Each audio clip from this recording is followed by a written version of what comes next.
భూమి మనకు నివాసమిచ్చేది, నీడనిచ్చేది, ఆకలి తీర్చేది, ఆయుష్ కాలమంతా మనల్ని బ్రతికించేది.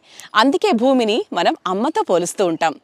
అటువంటి భూమిని కొంతైనా సొంతం చేసుకోవాలని కోరుకునే ప్రతి ఒక్కరి కోసం సగటు సామాన్యుడు కూడా కొనగలిగే ధరలో స్థానిక జాతీయ రహదారుల సమీపంలో జాతీయ అంతర్జాతీయ దిగ్గజ సంస్థల సమూహంలో రేపటి హైటెక్ సిటీగా అవతరిస్తున్న శ్రీశైలం జాతీయ రహదారి ముచ్చర్ల ఫార్మాసిటీకి అతి సమీపంలో 22 ఎకరాల విస్తీర్ణంలో డిటిసిపి అండ్ రెరా అప్రూవల్స్తో ఓపెన్ విల్లా ప్లాట్స్ ని అందించడానికి శ్రీకారం చుట్టారు కాకు ఇన్ఫ్రా డెవలపర్స్ వారి green rich homes at Pharma City, Kartal.